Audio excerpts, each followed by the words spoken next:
दोस्तों, मेरा नाम अभिषेक है। मैं आप लोगों का स्वागत करता हूं अपने YouTube channel invest and grow up में। दोस्तों, आप सभी को पता है मेरा चैनल ETFs के रिगार्डिंग चैनल है, जिसमें मैं ETFs से रिलेटेड वीडियोस अपलोड करता हूं। जैसे उसमें कैसे ट्रेड करते हैं, कैसे उसका पोर्टफोलियो क्रिएट करते हैं, कैसे उसमें स्विंग ट्रेडिंग करते हैं, कैसे शॉर्ट टर्म ट्रेडिंग करते हैं, बहुत सारे टॉपिक्स पे मैं इस पर डिस्कस करता रहता हूँ।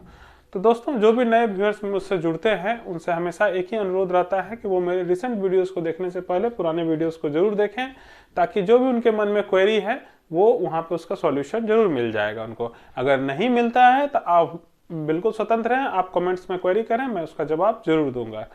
ठीक है दोस्तों, तो आज का दोस्तों टॉपिक शुरू करने से पहले आप लोगों से एक छोटा सा अनुरोध है कि अगर आप लोगों को मेरा कंटेंट पसंद आता है तो आप लोग प्लीज़ मेरे चैनल्स को सपोर्ट कीजिए। आपके सपोर्ट से ही मुझे भी हौसला मिलता है, ताकि मैं आप लोगों के लिए और अच्छे से अच्छी जानकारियाँ ला सकूँ ETFs के रिगार्डिंग। तो आप लोग प्लीज़ सपोर्ट कीजिए, आप चैनल्स को सब्सक्राइब कीजिए, वीडियोस को लाइक एंड शेयर कीजिए, और जब भी सब्सक्राइब कीजिए बेल आइकन और ऑल का ऑप्शन जरूर प्रेस कीजिए, ताकि मैं जो भी आप लोगों को वीडियोस अपलोड करूँ उसका नोटिफिकेशन इमीडिएट मिले।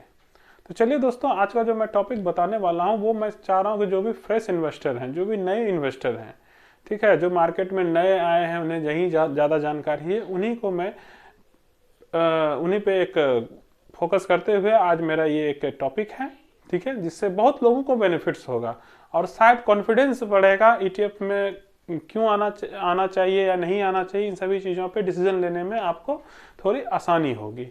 चलिए दोस्तों, सबसे पहले मैं आपको एक बात बताती हूँ कि समझ लीजिए कि मान लीजिए कोई भी इन्वेस्टर हैं, सबकी अपनी अपनी इनकम होती है। हर कोई ऐसा नहीं कि बहुत ज़्यादा कमा रहा है, ठीक है, सबकी इनकम एक अपना एवरेज इनकम है, क्योंकि हम लोग सभी मिडिल क्लास पे भी नहीं आते बल्कि लोअर में आते हैं, ठीक है ना। मिडिल क्लास भी नहीं कर सकते हैं बल्कि हम लोग लोअर क्लास में आते हैं, ठीक है ना। पहले लोग लोअर मिडिल कहते थे, लेकिन नहीं, हम लोग लोअर क्लास में आते हैं। मतलब अगर कोई 1 लाख रुपए महीना इनकम कमाता है, 1.5 लाख, वो ये ना समझे कि मैं बहुत ज़्यादा कमा रहा हूँ, ठीक है, वो भी लोअर क्लास में ही काउंट होते हैं आज के समय में, जो आज की महंगाई है, जो आज की स्थिति है अपने कंट्री की। तो अगर किसी का इनकम है, ठीक है, तो मैं उनको कम से कम अगर फ्यूचर में ग्रोथ चाहिए, क्योंकि देखिए मैं जो सारी बातें आज बताने वाला हूं इससे आपको बहुत चीज़ें सीखने को मिलेंगी, ध्यान और दिमाग भी खुलेगा आपका। क्योंकि जो नए इन्वेस्टर काफ़ी घबराते हैं मार्केट में आने से, और क्यों आना चाहिए और क्या क्या यहाँ पे आपको उसका लाभ मिल सकता है, इन सभी चीज़ों को मैं सिखाऊंगा। अब आप बिल्कुल समझिए इस चीज़ को कि मान लेते हैं किसी का इनकम, अगर मान लेता हूं, मैं ये नहीं कह रहा हूं कि सबका इनकम यही होगा, कोई 30,000 महीना कमाएगा, कोई 50,000 महीना कमाएगा, जो भी आपकी इनकम हो। एक मैं इनकम नहीं लिखूंगा यहाँ पे, ठीक है, नहीं तो बहुत लोगों को शायद अच्छा नहीं लगता, क्योंकि किसी का भी इनकम पूछना अच्छी बात नहीं होती है, ठीक है। तो मैं इनकम लिखूंगा ही नहीं। मान लेता हूँ यहाँ पे इनकम कुछ भी है, सपोज मान लेते हैं A, ये हमारा इनकम है, ठीक है, मान लेता हूँ इनकम, क्योंकि कभी किसी का इनकम नहीं पूछना चाहिए। इनकम A है, ठीक है।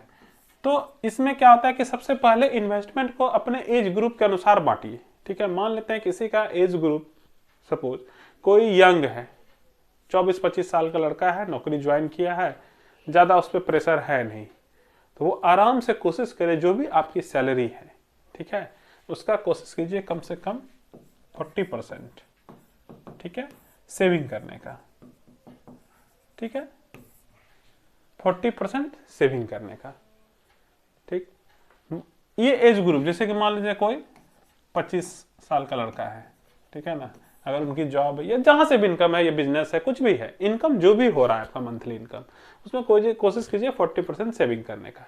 चलिए, साथ ही मान लेते हैं किसी का एज ग्रुप, अब मैं मान लेता हूं 35 के ऊपर चला गया, 10 साल का मैंने गैप ले लिया, 35 के ऊपर मान लिया, 35 के ऊपर है, तो उन्हें कोशिश करनी चाहिए इसमें इन्वेस्टमेंट का कहाँ से कहाँ कम आ जाने की, 30% पे आ जाने का, ये सेविंग करने की कोशिश करनी चाहिए।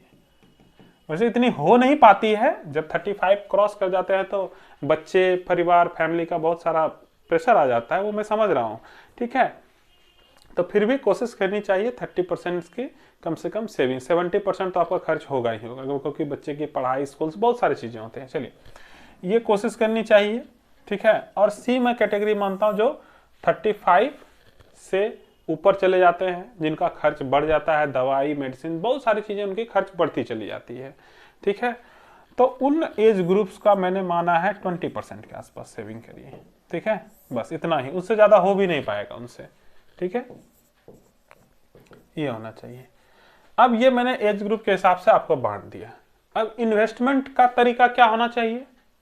ठीक है, इन्वेस्टमेंट कैसे होना चाहिए, मैं मान लेता हूं, मैं ईटीएफ्स के रिगार्डिंग ही बता रहा हूं ये। ठीक है ना, ये ईटीएफ्स पे ही एक केंद्रित वीडियो है। ठीक है, मान लेता हूं ये ईटीएफ है। ठीक है, इसमें हम लोग क्या करेंगे, सबसे पहले एज ग्रुप के अनुसार इन्वेस्टमेंट होना चाहिए सारे सेक्टर्स में। जैसे कि इक्विटी है, ठीक है, इक्विटी में हम मान लेते हैं कि जो अपना इंडियन मार्केट है और मैं यहाँ पे यूएस मार्केट ले लेता हूँ, दो जगह इन्वेस्ट कर सकते हैं। इक्विटी में तो यही दो जगह हम लोगों का चलता रहता है। ठीक है, और अगर बाकी कमोडिटी में, कमोडिटी इसमें क्या जाता है, गोल्ड सिल्वर। ठीक है, बाकी कैश में, कैश में मान लेते हैं एलटी गिल्ट बीज है, एलटी गिल्ट बीज या लिक्विड बीज आता है। ठीक है, मैं अभी फिलहाल एलटी गिल्ट बीज को बता रहा हूँ, ये बॉन्ड है। अगर किन्हीं को नहीं पता है कि ये क्या है एलटी गिल्ट बीज, तो ये एक बॉन्ड है, इसके बारे में मैंने काफी सारे वीडियोस बनाए हुए हैं, आप लोग प्लीज उसको देखिए, सारे आपको जानकारी मिल जाएगी। तो अब आप क्या कर सकते हैं इन्वेस्टमेंट के लिए, आप अपने जो भी इन्वेस्टमेंट, जैसे मान लीजिए कोई 40% इन्वेस्ट करते हैं, जैसे कि मान लेता है ये ग्रुप क्या जो भी लड़के हैं, तो जो भी उनकी है इनकम, ठीक है, उसको आप इसमें डिवाइड कर दीजिए। क्योंकि जो कम एज के लड़के हैं वो थोड़ा सा ज़्यादा इक्विटी में ले सकते हैं, मतलब थोड़ा ज़्यादा एग्रेसिव इन्वेस्टर बन सकते हैं। ये मॉडरेट होंगे बी, और जो सी होंगे इनकम वाले या एज ग्रुप वाले, वो क्या होंगे, कंजर्वेटिव में चले जाएंगे। ठीक है, तो जो कंजर्वेटिव में आते हैं उनका सबसे ज़्यादा इन्वेस्टमेंट कहाँ हो सकता है, सिल्वर एंड गोल्ड में और यहाँ पे बॉन्ड में, ये दो जगह ज़्यादा होगा। किनका, जो ये कंजर्वेटिव वाले हैं। ठीक है, और इक्विटी, ये दोनों तो इक्विटी ही हुआ, ये इंडियन मार्केट हो गया और ये यूएस मार्केट, ये दोनों तो इक्विटी में ही आ गया। ठीक है, इन दो जगह इनका ज़्यादा होना चाहिए। फिर उसी हिसाब से अपना परसेंटेज कम करेंगे। इक्विटी में कुछ इंडियन मार्केट में लगा देंगे, कुछ यूएस मार्केट में लगा देंगे, इधर गोल्ड सिल्वर है, इधर एलटी गिल्ट बीज है, बस ज़्यादा दिमाग नहीं लगाना। अब कई नए, ये मैं सिर्फ नए इन्वेस्टर्स के लिए समझा रहा हूँ। ठीक है, कई नए इन्वेस्टर्स क्या सोचते हैं कि सर जैसे स्विंग ट्रेडिंग होता है, एलटी नहीं जानते सर, नहीं पता हमें कुछ भी जानकारी नहीं है, सिर्फ हम लोग सर पैसा डाल देते हैं। तो पैसा वो एसआईपी तो कर ही सकते हैं, एसआईपी तो आता होगा, क्योंकि सारे म्यूचुअल फंड के बारे में तो हर कोई जानता है, तो एसआईपी तो सबको पता होगा। मैं कहाँ ले जाऊंगा आपको, पॉइंट्स अभी आपको समझ आएगा, क्लियरिफाई कर देता हूँ। एसआईपी तो आपको पता होगा, जिनको कोई जानकारी नहीं है एसआईपी कर सकते हैं। ठीक है, एसआईपी ईटीएफ में भी होती है। ठीक है, तो मेरा मेन मकसद क्या है इस वीडियो समझाने का, एसआईपी इन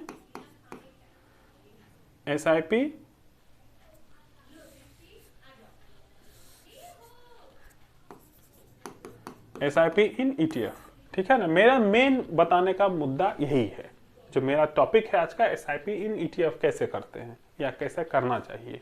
ठीक है ना, अब हो गया, अब यहां समझ गया, अपने अपने एज ग्रुप के अनुसार आप इसमें बांट सकते हैं। जिसका ज्यादा एज है इन दोनों में ज्यादा इन्वेस्टमेंट होता है, जिसका कम एज है वो इन दोनों में बढ़ा सकते हैं अपना, बाकी आप स्वतंत्र है। ठीक है, सिंपल सा लॉजिक है, ये समझ गए आप। चलिए, अब कई लोग सोचेंगे सर एसआईपी ही करना है, मान लेते हैं कि किसी को स्विंग ये सब नहीं आता है, उनकी जानकारी नहीं है उनके पास, कौन इतना ट्रैक करेगा सर, नहीं कर सकते। ठीक है, चलिए अब हम लोग एक बार रिटर्न देख लेते हैं। मान लेते हैं कोई एसआईपी ही करता है, ठीक है, एसआईपी ही करता है, क्योंकि देखिए म्यूचुअल फंड और ईटीएफ में मैंने हमेशा क्या बताया, सबसे बड़ा डिफरेंसेस क्या है कि अगर ईटीएफ में गिरावट हो रही है मार्केट में और मैंने देख लिया मार्केट में गिरावट है और हम अगर पैसा लगा देंगे तो एट ए टाइम जो भी मार्केट प्राइस होगा वहां बाय होता है। लेकिन ईटीएफ में क्या होता है, क्लोजिंग एनएवी, अगर मार्केट शाम तक में क्लोज होते होते फिर ऊपर चला गया तो आपको तो वही एनएवी मिलेगा, तो वहां थोड़ा नुकसान होता है, थोड़ा नहीं, लॉन्ग टर्म में वो नुकसान काफी बड़ा दिखता है। ठीक है, तो चलिए मैं ईटीएफ्स में बता रहा हूं कि एसआईपी अगर आप मान लीजिए गिरावट में करते हैं, हर डिप्स में बाय करने लगते हैं, क्योंकि और ज्यादा आपको स्विंग ट्रेडिंग करने नहीं आता या कोई भी ट्रेडिंग नहीं आता, बस पैसा डालना, हाँ मार्केट देखे गिरा आज पैसा डाल दिए, मार्केट देखे गिरा पैसा डाल दिए, इतना तो कर ही सकते, ये सिंपल स्ट्रेटेजी है, सिंपल। मैं सिर्फ नए लोगों के लिए इसी समझा रहा हूं। देखिए उसका बेनिफिट्स क्या होता है, हम लोग एक बार बेनिफिट्स को देखते हैं। बेनिफिट्स क्या है, मान लेते हैं कि निफ्टी 20 का चार्ट है, ठीक। मैंने कहा इंडियन मार्केट में, ठीक है ना, तो इंडियन मार्केट में हम लोग क्या करेंगे, मुख्यतः चलिए मैं दो ही इंडेक्सेस पे बात करूंगा। चलिए निफ्टी और बैंक, ये दो सबसे बड़ा इंडेक्सेस, सबको पता है, सब जानते हैं कि निफ्टी और बैंक ये सबसे बड़ा वेटेज है। चलो हम लोग इसी पे चलते हैं। 1 ईयर का इसका हम लोग रिटर्न देखते हैं, कितना है, 12.83 है रिटर्न, ठीक है। ये गिरावट है, अभी फिलहाल गिरावट है। अगर हम लोग इस गिरावट को मतलब किसमें ऐड कर दें, ठीक है, ये देखिए ऐड कर दें तो 7-7.5% गिरावट, मतलब लगभग 19-20% का है इसमें, ठीक है। या हम लोग 5 साल का देख लेते हैं, तो अभी फिलहाल इसमें गिरावट हुई, अगर 5 साल का देख लेंगे तो कितना हो जाएगा, 7% गिरावट है, 115 है। 115 को आप डिवाइड, अगर 115 यहाँ पे हो रहा है तो मान ले 115 हो रहा है, इसको डिवाइड कर देंगे 5 से, ठीक है ना, 23% का हो जाता है, ठीक है। और कंपाउंडिंग वगैरह उतना मैं नहीं जा रहा हूँ, डीप नहीं जा रहा हूँ, ठीक है ना, वो आप लोग समझिएगा। सिंपल सा मैं एक बता रहा हूँ, एक जो नए इन्वेस्टर्स हैं जिन्हें कुछ नहीं आता है वो क्या क्या कर सकते हैं, ठीक है, सिंपल है। तो सोचिए कि हम लोग सिर्फ SIP भी अगर सिंपल कोई इन्वेस्ट कर रहा है, ठीक है, तो मान लेते हैं कि SIP में सिस्टमेट ये तो है कि जो लमसम लगा दिया होगा 1 साल पहले तो उनको 23% रिटर्न मिलेगा, ठीक है। ये भी मैं समझ रहा मानता हूं, अगर मैं इस तरह बताऊं कोई क्वेरी आएगा, ये मुझे पता है।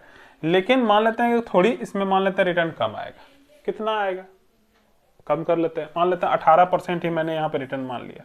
चलिए 18, सिर्फ SIP की 18%, और कम कर लेंगे 17%, 16% SIP पे बनेगा, बन गया 16%। कम नहीं है 16%, आपको अगर ज्यादा लग रहा है कि नहीं बहुत कम है तो कम नहीं है, ठीक है। अब हम लोग चलेंगे किस पे, एक बार हम लोग देख लेते हैं, ये निफ्टी का बता दिया। अब हम लोग चलेंगे एक बार बैंक 20 को देख लेते हैं कि बैंक 20 का क्या पंगा है।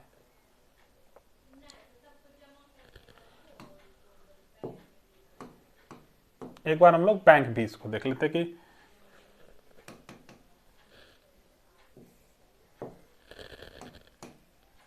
एक बार हम लोग बैंक 20 को देख लेते हैं कि बैंक 20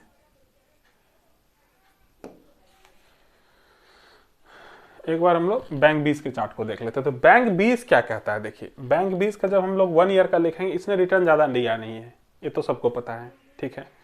अगर हम लोग इसके गिरावट, इनके 5 साल पे चलते हैं, कम रिटर्न है, इसमें जो गिरावट हुई है अगर हम लोग उसको भी बढ़ा दे तो लगभग, तो अगर हम लोग फिर भी इसको मतलब होगा इसमें लगभग 65%, मान लेते हैं 13% हमको रिटर्न बना। चलिए मान लेते हैं कि एवरेज बैंक 20 ने 13 दिया, ठीक है, 13% बैंक 20 ने दिया, ठीक। उसने कितना दिया था, 17% मान लेते हैं, उसमें मिला 17% यहाँ मिला, किसमें, निफ्टी 20 में।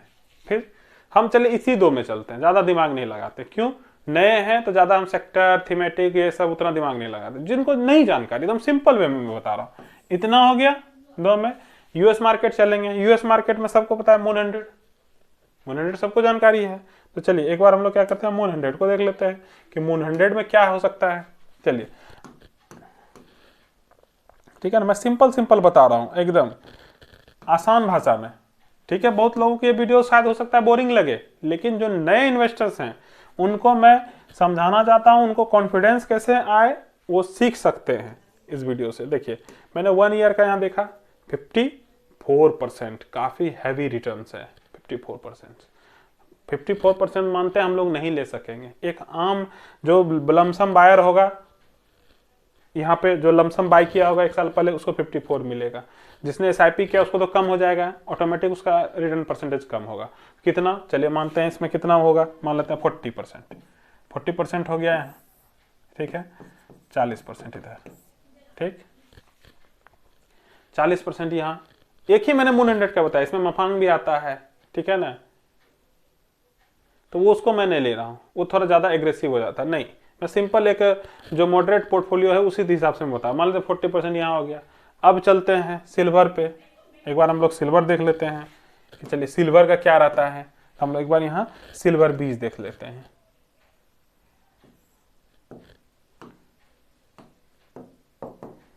अब हम लोग एक बार सिल्वर 20 देख लेते हैं। इस हिसाब से आप लोग गोल्ड भी देख लीजिएगा, मैं सारा बताऊंगा तो काफी लंबा होगा वीडियो, ठीक है ना। हम लोग फटाफट देख लेते हैं एक बार कि सिल्वर बीज, चलिए सिल्वर बीज में गिरावट है 16% है। चलिए हम लोग 5 साल का देख लेते हैं दादा, 43%। मान लेते हैं कि इसमें गिरावट अभी कितनी चल रही है,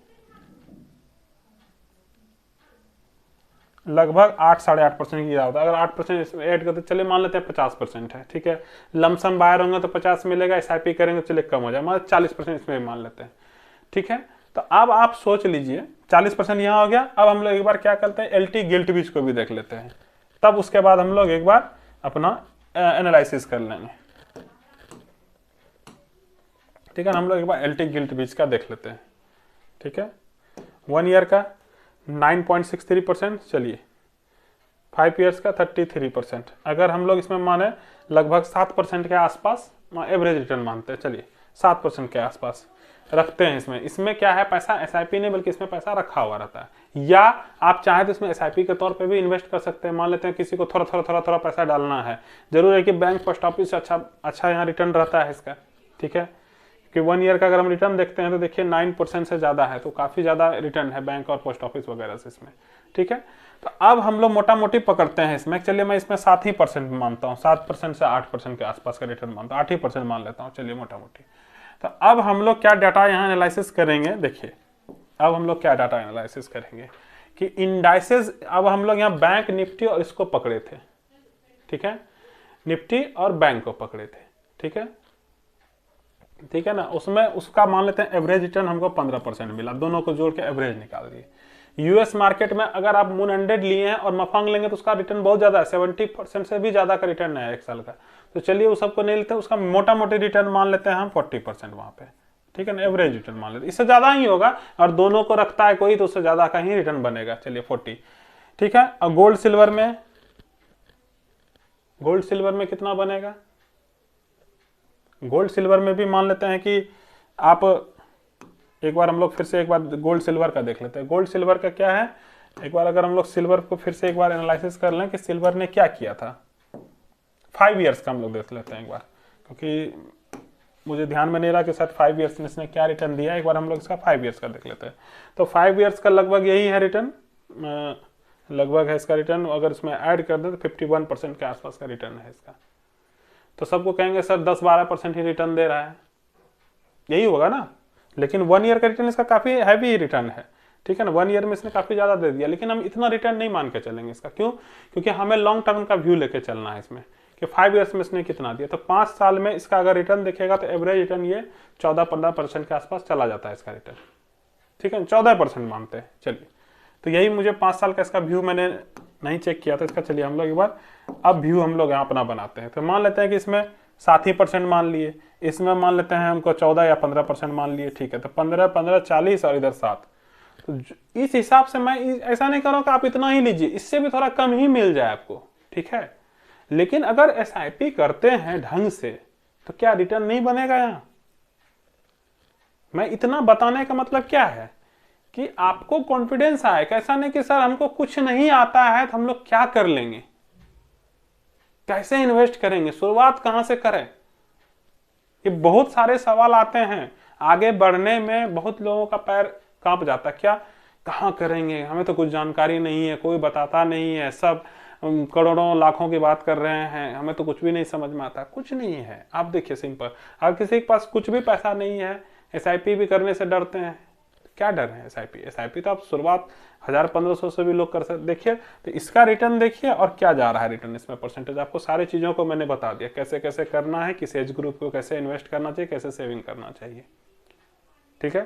तो ये मैंने क्या बताया, मेन स्ट्रेटेजी मेरा क्या था, एसआईपी इन ईटीएफ। कैसे एसआईपी इन ईटीएफ में, मतलब कि एसआईपी आप कैसे कर सकते हैं, वो मैंने एग्जांपल के लिए एक दो ईटीएफ को बताया। आप उसमें और भी ईटीएफ अपना ऐड कर सकते हैं, जैसा आपकी मर्जी हो, ईटीएफ तो बहुत सारे हैं, ठीक है। लेकिन उसी तरह से थोड़ा सा इंडियन इक्विटी में, थोड़ा यूएस इक्विटी में, थोड़ा सा कमोडिटी में, थोड़ा कैश में, कैश मतलब बॉन्ड या लिक्विड बीज में। तो इस तरीके से आप अपने इन्वेस्टमेंट को बांट के एसआईपी ईटीएफ में कैसे किया जाता है, इन्हीं चीजों को मैं आज बता रहा था आपको। तो चलिए दोस्तों, आज का मेरा टॉपिक यहीं खत्म होता है, ठीक है। जो भी नए इन्वेस्टर हैं, मैंने जो ये तरीका बताया ये ओनली किसके लिए है, ये है जो न्यू इन्वेस्टर हैं, जो न्यू इन्वेस्टर हैं जिनको कुछ भी नहीं जानकारी है, नहीं पता है उन्हें, ठीक है। ये उन्हीं के लिए मैं बता रहा था, ठीक है दोस्तों। तो अगर आज का अगर टॉपिक आप लोगों को अच्छा लगा हो, अगर आप लोगों को मेरा वीडियो एंड कंटेंट पसंद आता है दोस्तों, तो आप लोग प्लीज़ मेरे चैनल्स को सब्सक्राइब कीजिए, मुझे सपोर्ट कीजिए। सब्सक्राइब जब भी कीजिए, बेल आइकन और ऑल का ऑप्शन जरूर प्रेस कीजिए, ताकि जो भी मैं वीडियो अपलोड करूँ उसका नोटिफिकेशन आपको इमीडिएट मिले दोस्तों। तो आज के लिए बस इतना ही, धन्यवाद।